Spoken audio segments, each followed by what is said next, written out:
The After the Affair podcast with me, Luke Shillings, is here to help you process, decide, and move forward on purpose following infidelity.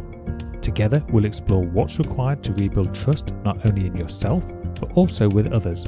Whether you stay or leave, I can help. And no matter what your story, there will be something here for you. Let's go.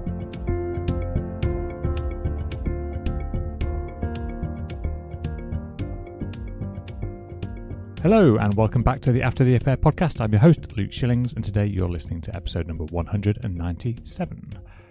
I want to start today by asking whether any of the following sounds familiar. Someone in your life, maybe someone who cares about you, maybe someone who means well, has probably said something like, you just need to let it go, or you've got to move on, or holding on to this is only hurting you. And instead of feeling helped by that, you felt something closer to frustration, or maybe even loneliness, because the advice wasn't wrong, at least exactly. You know that holding on hurts.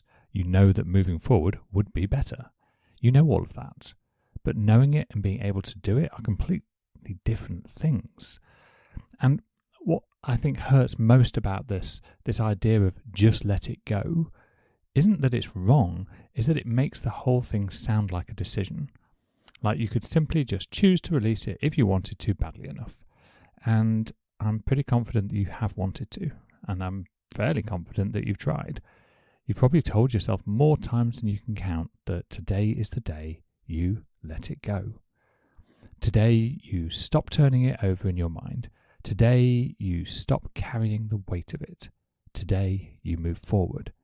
And then something happens, usually a thought. It appears, a memory surfaces, a date passes, a song plays, and you quickly realise that letting go just didn't work. Again. And the question that follows, the quiet, exhausted, sometimes ashamed question, is the one I want to spend today's episode exploring. Why can't I let go?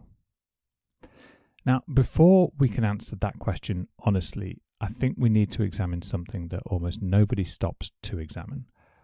What does letting go actually mean? Because when people say you need to let it go, what exactly are they asking you to release? Like, let go of what? The affair? The memories? The images? The timeline of events that you've reconstructed in your head? The anger? The grief? The questions that still don't have answers? The hope for a different version of what happened? The need for justice? The need for understanding? The marriage? The person you thought they were? The person you thought you were?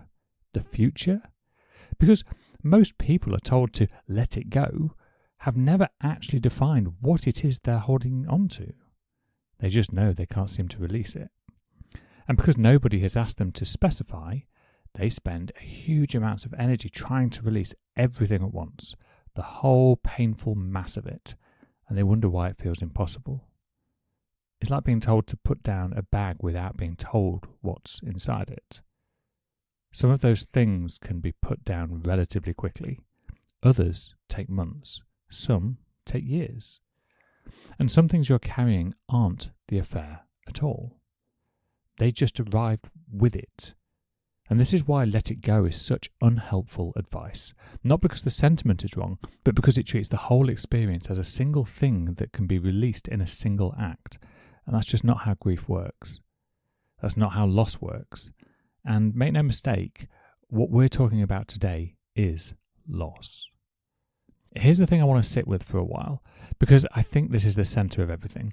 When people talk about letting go after infidelity, they almost always frame it as releasing something that had already happened. The affair, the lies, the betrayal, something that is finished, something in the past. But in my experience, that's rarely what the real struggle is. The affair happened. It was devastating, but you know it happened. It's a fixed event. It has a beginning and an end. The harder thing, the thing that actually makes letting go feel impossible, is something completely different. It's the future that the affair destroyed.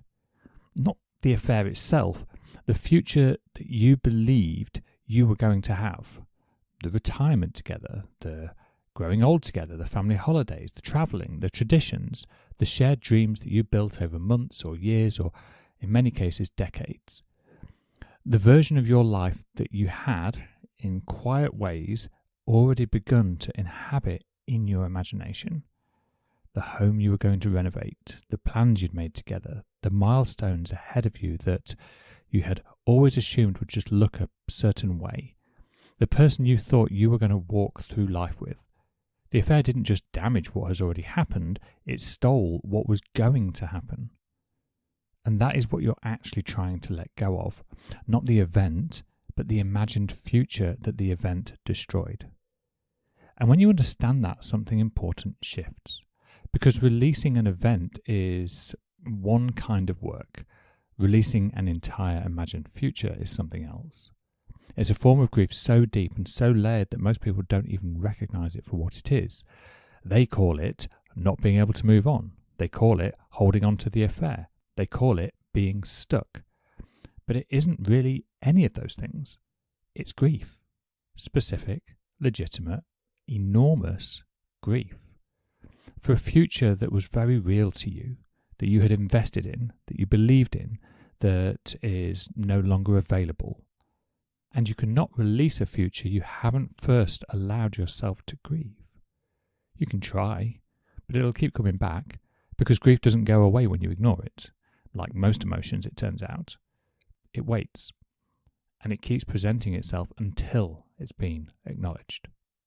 There's something else happening alongside the grief that I want to name, because many people experience this and don't quite have the word for it. It's a kind of internal bargaining, a constant low-level negotiation happening in the background of your daily life. It sounds something like, if I understand enough about why it happened, then maybe the future I wanted is still possible. If they apologize in the right way, then maybe we can get back there. If they change enough, then maybe what I imagined isn't completely gone.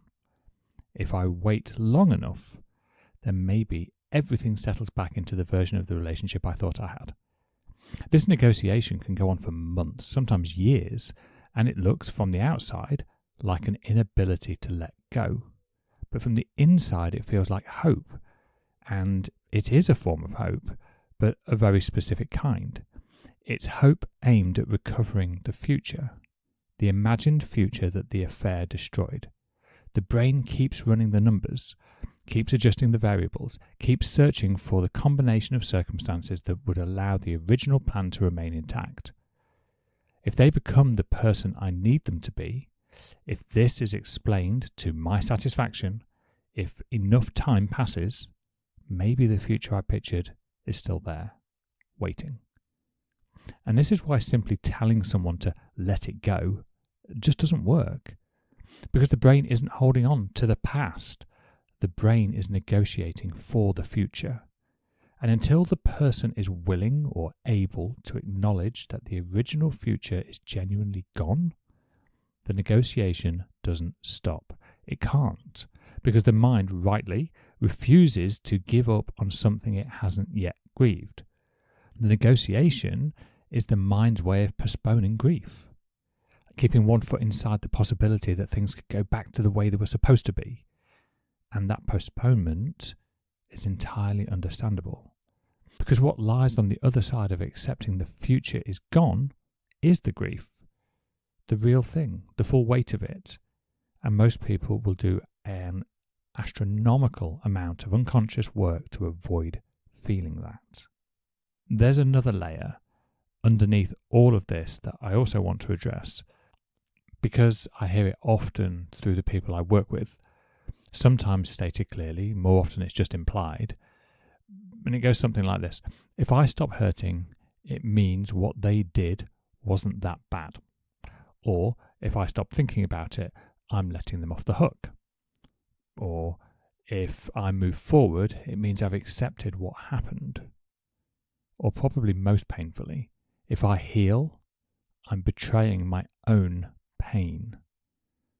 This is one of the most important things to name in probably this whole conversation, because for many people the pain has become the proof that what happened mattered, the proof that it was serious, the proof that they are not the kind of person who simply dismisses betrayal and moves on as though nothing happened. And releasing the pain, genuinely, deeply releasing it, can feel like it weakens that proof, like it retroactively reduces the severity of what happened, like it gives permission, like it says, it was fine, not that bad, I got over it.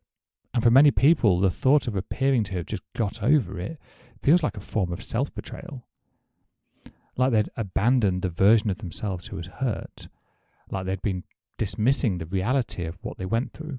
So instead they hold on, not because they actually enjoy the pain, but because the pain is doing something important. It's standing guard. It's refusing to minimize what happened. It's insisting on the truth of the experience. And here's what I want to say, as gently as I can and very clearly about that. Healing is not the same as forgetting. Healing is not the same as forgiving. Healing is not the same as approving. Healing does not mean what happened was acceptable. Healing does not mean it didn't matter. Healing does not mean you are pretending it was fine.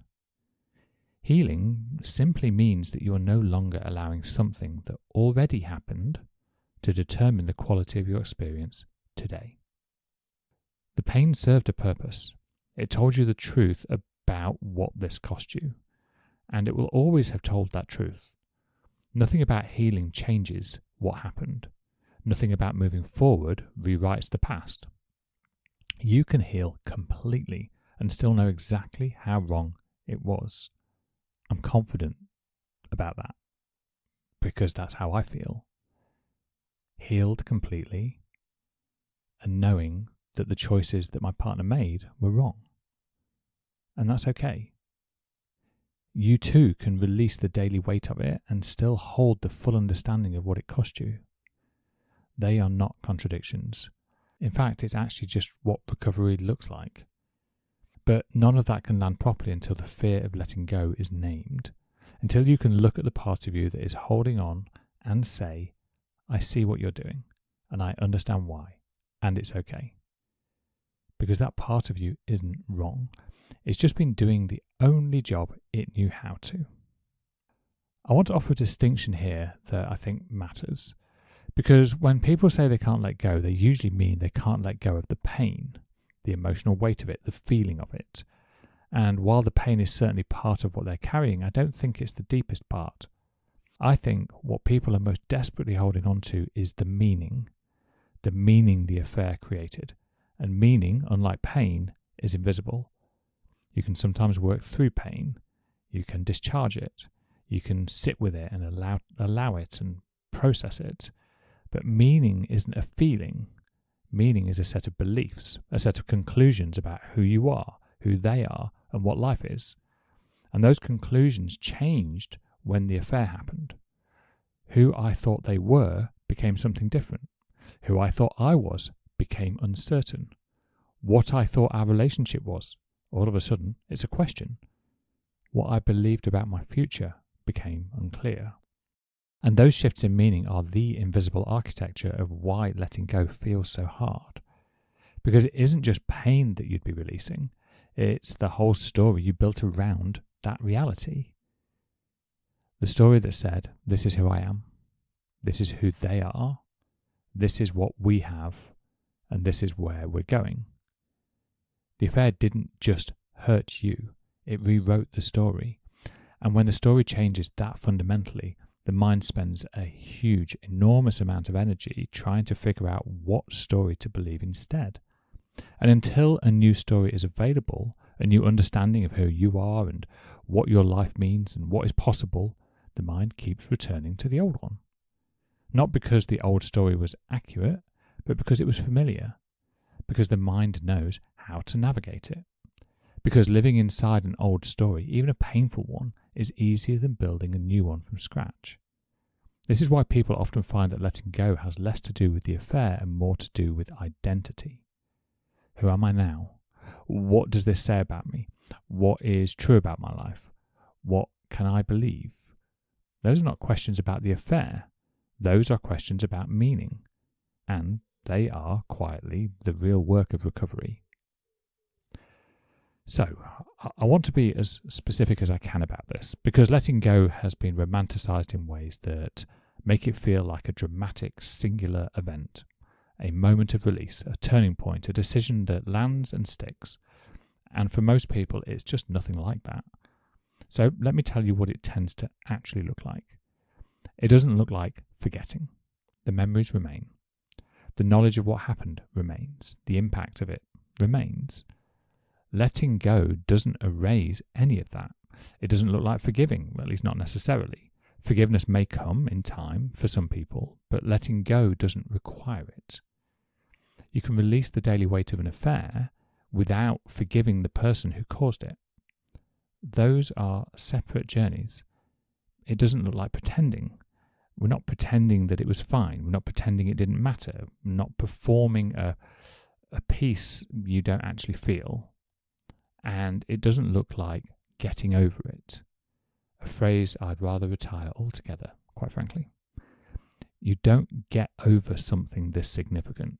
You integrate it. You carry it differently. It takes up less space, but it doesn't disappear. So what does letting go actually look like?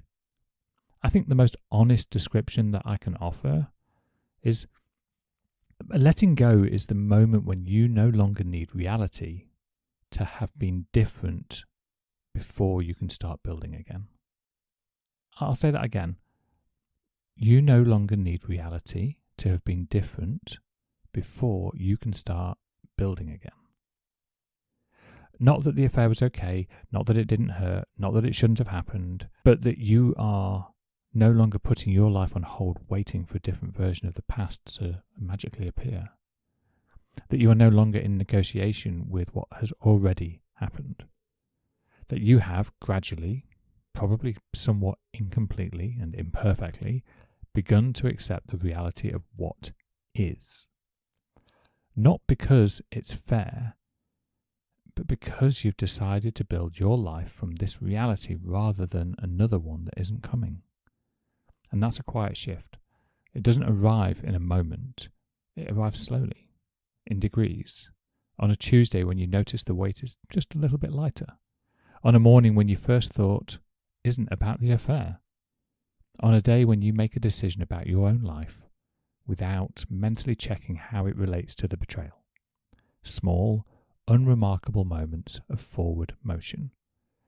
That gradually, over time, accumulate into something that looks like a life being rebuilt.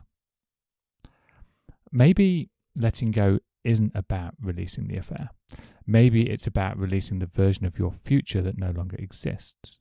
The retirement that you imagined, the family traditions you assumed you'd continue, the person you thought you were going to walk through the rest of your life with, the certainty that you at least thought you had. Releasing those things is not giving up, it's not weakness, it's not saying any of it didn't matter. It's the hard, quiet work of grief. And grief, done honestly and authentically, creates space. Not straight away, not comfortably necessarily, but eventually. Space for something real. Something built on what is true now, not what you hoped would be true. And in that space, slowly, a different future becomes possible. Not the one you imagined before, something you couldn't have probably even seen from where you were standing. But it is yours, genuinely yours. Built not on the life that was taken from you, but on the one you chose to build anyway. Before you move on today, I'd invite you to sit with one question. Not how do I let go, not when will it stop hurting, but instead, what am I actually trying to let go of? The affair? Or the life I thought I was going to have? Because the answer to that question may completely change how you understand your own healing. And if you'd like support with that, with naming what you're actually carrying and beginning to grieve it properly, that's the heart of what I do inside my one-to-one coaching.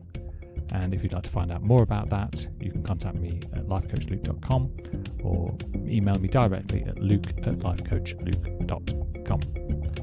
Until next time, take care of yourself. I'll talk to you soon.